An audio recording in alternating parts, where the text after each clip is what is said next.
See, people always want to pay off their debt, but rich people owe money.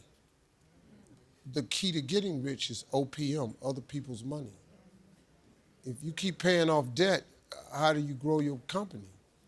You know what I mean? So you got to remember something about debt. It's hard to get a chunk of money. So if you ever get your hands on a chunk of money, and then you go and give that chunk of money to pay off debt, do you know what's going to happen eventually? You're going to get some more debt. So pay off the stuff that's high interest. You should pay off credit cards. That 18% like that, you got to get rid of that. You don't pay your house off. Your house is too valuable of an asset to pay off. And you can get an equity loan from a house because there's equity in your home. So you don't do that. Well, I own my house out free out. And what? So I would do a comment. I'd get rid of credit card debt because you don't need it, but take that money, man. If you get a chunk of money, man, take some money to go to your future. I'm not talking about saving. I'm talking about start that business you always wanted to do. Do something that can produce some more income because you're going to need it. Because I don't care how much money you got, you're going to need some more. Or trust and believe. I don't care how much you got, you're going to need some more. Now, if you hit that lottery ticket for $600 million, come to me, I can show you how you can be set for the rest of your life. We were just talking about it in the room today. If, the jackpot is up to 600, then you could take the one lump sum is 400 some people. People, nah, just give me mine stretched out. You might die. Give me my lump sum, that. I wish the I would. 150,000 every month, that. I'm gonna give me 400 million? Woo-hoo! 400 million, I'm 65 years old.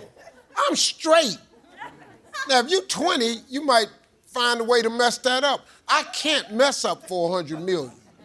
First of all, I'm gonna take 200 million, I'm gonna give it to Vista Equity, because Vista Equity has high return on money. If you wanna double your money, you have to put it in a compounded daily interest fund, and in 7 years, your money will double. So I'm gonna take 200,000, give it to Vista Equity, and in 7 years, they're gonna hand me another 400 back. Cool. I'm gonna take 100, I'm gonna set it over here in the bank to just play with. Me and Marge, you're gonna think it's some crazy to do. But that 100 million, you can cut on TMZ, because I'm gonna be on that every night.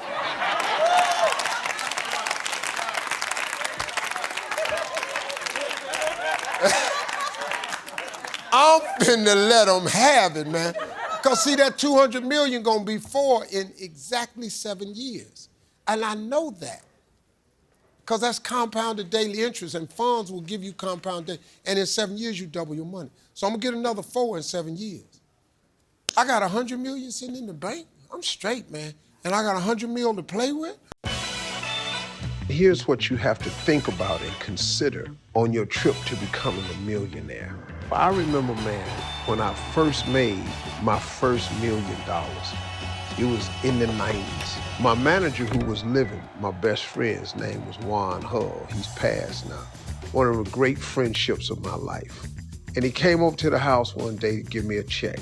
And he said, "Big dog, I don't know if you realize this, but you're a millionaire." And I hadn't even been thinking about it. Because when I'm working, I keep my head down, just looking at the next step I gotta take. I hardly ever look up at the top of the mountain. I just look down at the footing so I stay sure-footed along the way. So I looked up with him. I had $1,110. He said, "Man, let's go celebrate."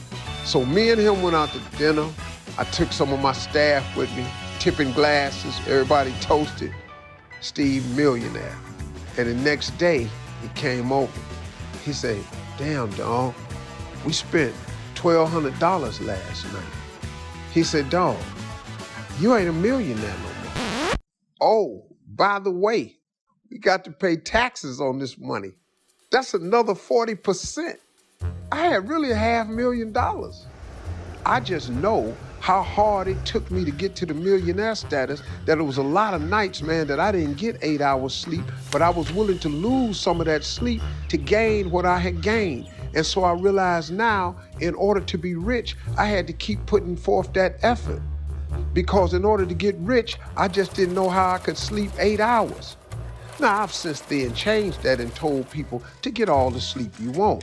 If you want 10 hours, go get yourself 10. My bad, don't let Steve get in the way of your health requirements. But I knew for myself that it held true, that I had to keep grinding and hustling and losing sleep to get to the million mark. Rich people really can't sleep 8 hours. Wealthy people can sleep because they got money making money for them. They got mailbox money coming in. Rich people usually don't have mailbox money. We have service and appearance money. We got to keep providing the service and the appearances in order to make the million. But now, in order to make the million, I now have to go out here and really make 2 million. So after I pay my taxes and go out and celebrate, I still have $1 million. But oh, excuse me, because I'm a millionaire, I might want a nicer car. So now I gotta go make some more money. Now excuse me, because I'm a millionaire, I might, as a millionaire, wanna have a nicer house. So now guess what? I gotta go spend that money to get the nicer house. But now guess what? I got to work harder than I worked before to afford the nice house, the nice car, pay my taxes, and still have $1 million. And oh, by the way, I want my mama to live better than me, so I gotta go get my mama a house too, which means I gotta lose a little bit more sleep so I can make some more money, pay the taxes on that money, get my mama a house, get me a house, get me a car. Oh, my mama might need a new car too. I bought my mama a new car. And oh, by the way, excuse me, I might wanna help one of my siblings out because I got 2 brothers and 2 sisters. So now I gotta work harder, and then somebody gonna wanna borrow some money, and I'm gonna feel for them, so I gotta go make some more money to help them, and the beat goes on and on and on. So if you think you can get 8 hours of sleep and keep that hustle alive and still stay a millionaire, show me a better way and I'll do that too. Congratulations. The only way to make $1 million is to constantly hustle and grind. Now hopefully, by the grace of God, one day I could become wealthy and get mailbox money and have my money making money for me, and I can get in that category. Then, maybe then, I can get 8 hours sleep. But until then, just rich. First big check I got, bought my mama a house. It's crazy story, true story. I bought my mother a house in Texas. It was in a subdivision. It was $135,000, in 1996. Nice house for $135,000 in a brand new subdivision in Texas. I flew her and my father out there, took them to the house, didn't tell them what it was. Just a 3 bedrooms, flat level, nice home, pretty neighborhood. So I buy my mom them this house. I bring them out to Texas. Clear it out, everyone. Lord Jesus, this is a pretty house. Boy, you live in a house like this? I go, no, Mama, this is a surprise. I bought this house for you and Daddy. Boy, I can't move out here. I pay cash for this house. Mama said, I can't move out here. I said, Mama, why? Boy, how I'm gonna get to church? My church too far away from here. I said, Mama, ain't you gonna quit teaching Sunday school or something? I serve the Lord at the Cleveland Church of Christ. I can't get to church. My daddy, whole different reason. I told my daddy, I said, Daddy, the only problem is this is a dry county. You can't buy no alcohol here. You got, oh, boy, I can't live in this.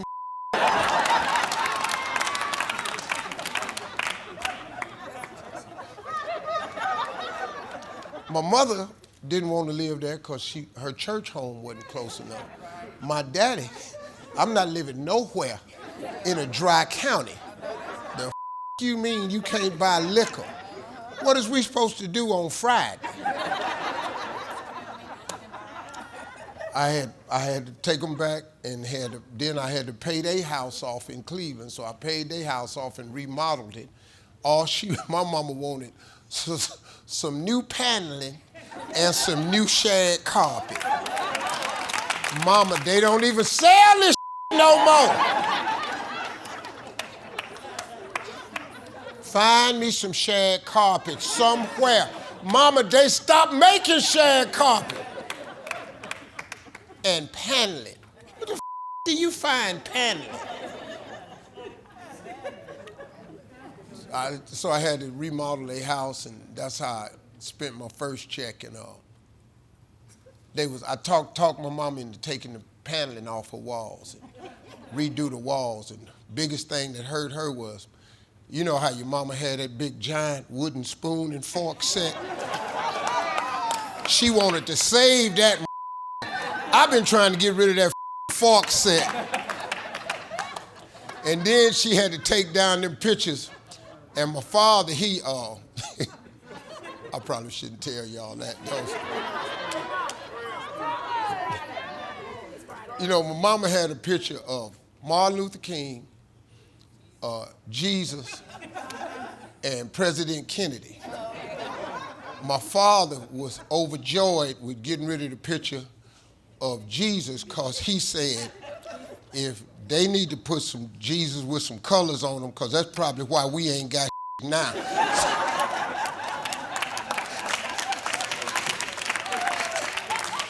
But you gotta understand, my father was born in 1914. You know, he's back when racism was really f***ed up. So he had his opinions. He just had his opinions. He wasn't racist. He was just a victim of racism. I mean, my father tell you in a heartbeat, I love everybody, love me. But the moment he found out you didn't like his ass, he hated your ass. And that's all he wanted. He just said, we need to put Jesus on this wall with some color on it so we can start getting something around here. So after his boy got rich, he figured, well, Jesus must have heard us praying about something, so. Yeah, see, it took me years to come to this because Hollywood is a system. They have an ingrained system out there, man. You come out here, you get an agent. Then a lot of them got a manager too. And then when you sign a contract with a Hollywood attorney, they 5% of your contract for the duration. So if you sign a 5-year deal, they get 5% of your money for 5 years. And everybody falls into that deal, man, because they lock you in. And then what's crazy, what I found out is not a lot of agents that's beating the bushes to procure you employment. They simply list you on their roster, and when somebody wants you, they go online and your name is under this agency's roster, and they call these people. Now, because they picked up the phone, now their ass is in for 10%. Now, when they come in for 10%, then you want to go do the deal, they pick up their phone and call their favorite lawyer, who is their boy, who they work in conjunction. Steve, we got the guy that's going to cut your deal. You so busy being happy to be on TV, you say, okay, cool, because you don't have that lawyer normally. And now, right there, you 15% of your money gone. Now, if you real stupid, you got a manager. Well, who is this dude? That's some dude that's usually your homie that you started out with, and you make him your manager. Now, he can be anywhere from 5 to 20%, depending on how you cut your deal with him. Now, you looking up at your money, man, and you could be out of anywhere from 15 to 25 to 30% of your money off the dribble. Before taxes, anything. You ain't got nothing. So if you make 1 million, 300,000 of that is gone. Yo, man. And you're doing it in California. Yeah, then you gotta pay taxes. Bro, and now you got that franchise tax, that's 7%. So now you sitting up here going, then the government, they want 40. Now you sitting up here, man, 70% of your money gone. And that's real, man. That's real talk. That's why, man, Hollywood is the land of illusion. Most of us, man, are not making what y'all think we making. We just not, man, because we in that system. And it's not that's cause you stupid or nothing, it's just you get caught up in the system. So as the years went by, and I'm just not getting free of this, you know what I mean? It took me a long time to figure it out. So I said, wait a minute, man. So I had this lawyer that was doing some deals for me with a business I had, this guy named Brandon Williams, and he was black, and he was with this huge law firm, an acquisition merger firm, right? And he used to come up to Chicago and do deals for me, and I just liked him, man. So one day I was sitting up, man, I was watching Godfather, and I was watching my favorite movie, man, and Tom is the consigliere, or whatever that name is, for the family, right? Mm-hmm. But he's not Italian, and he's not a made man or nothing, but he cut the deals for the Godfather. And I was sitting up really watching that movie, one of my favorite movies. I said, man, that's what I need. I need a Tom, somebody to just cut my deals. So Brandon Williams, some years ago, we hooked up, and I just approached him one day. I said, man, you ever thought about doing something else? And he said, no, I'm really good where I am. But that's cause, you in the system too, bro.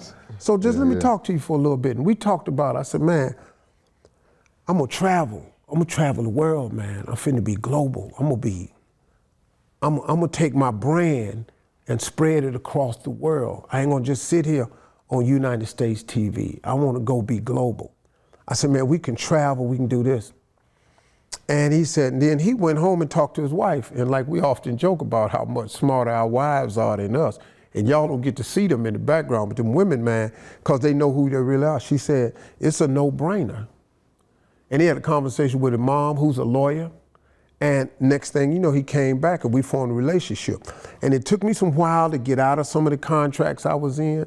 But after a while, as contracts was ending, I got rid of the lawyer. I said, hey man, you read that paperwork and tell me what it says, because the only section I can really understand is compensation.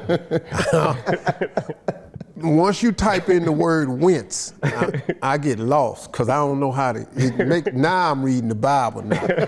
Whence furthermore, that's why my Bible is the New Living Translation, because I need just regular English words, man, because once you say furthermore, whence, hence after, I'm out. So I got him, and then slowly but surely, over the years, as contracts would expire, I would take the lawyer out of this, take the lawyer out of that. And then I got smarter, and I said, I don't really need an agent. I got some agents that do, IMG does some stuff, like we in partnership with Miss Universe and stuff, and that's a whole nother story, but we in business with some stuff, and I'll allow you to package the deal for me, but that's between you and the network. But as far as now, in my life now, nobody. Ain't nobody getting 10, ain't nobody getting 5. I found a way to just keep them out. And that ain't bad business, man. Why would I? Yeah. You're not doing nothing. I'm the one got to put these suits on and turn these corners and create these jokes and solve these problems and be entertained, and not you, man. So it was a really blessing from God, man, that taught me that side of the business. You know what I discovered in life, man? It takes a long time to make a lot of money. It really does. You got to put some time into making money. Now, you can hit it with this crypto stuff. I hear people saying, I've met guys say, I'm a billionaire now because of crypto. Okay. Well, your shoes got scuffs on them. I'm struggling. See, when you tell a person that's been around money that you have money, it's telltale signs that you have money. Do you know what a guy's gonna do when he first gets money? First, he gonna make sure, well, if you got sense, you're gonna make sure your living quarters change. Your first big investment should always be a home. I mean, nothing you have should cost more than your house. If you have a car that's nicer than your apartment, we have made a bad purchase. I mean, you gotta get a home first, right? I was at a meeting in the Middle East, and my wife, we were at this big dinner, and there was a guy from Britain, and there was several sheikhs at the table. Very, very top level people. And the guy from Britain goes, the richest guy in the world is Jeff Bezos.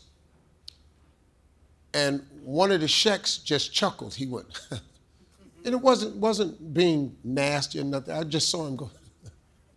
And then they said something in Arabic to another guy at the table. So the guy goes, what are you doing? You disagree with that? And the guy was humble. He said, why do you always talk about money? Money is not the most important thing. Family is the most important thing. It's Arab guy talking. But he just kept running his mouth. Well, I'm just letting you guys know, Jeff Bezos is the richest man in the world. See, hold up, man. First of all, they don't have a tax system over there. You go to Saudi, you go to the Middle East, you go to this, you can't count the money they have. And they don't tell you this. So the guy just kept going on. So one of the young guys goes, come on, my uncle is trying to be kind. Just stop talking about money. What we're talking about is a lot of wealth supposedly at this table. Jeff Bezos, richest guy. That young guy shut that down. He said, no, he's not the richest man in the world. He's not the richest man at this table. He said, so if you would kindly just quit talking about Jeff Bezos so we can meet about what we're here, because we were there talking about philanthropy. But the guy was a complete He said, no, we're talking money. I've done well in my life. I'm not Jeff Bezos, but I've done really well. Hey, man, look at the room. You know who the is at this table? So I'm sitting there, and the little kid, he gets pissed, and he goes, listen to me. How much do you make, Hel Mahad? And Hel Mahad said, I make $1 billion. The guy said, right there, Jeff Bezos, 170 billion. He said, I make $1 billion a day. That goddamn room got quiet and mother. And he leaned over and he was talking about money. He said, my uncle has more money than him. You are talking to the wrong group of people. I leaned over to my wife and I apologized to her. I said, I'm really sorry, sweetie. I have failed you miserably. I just want to apologize.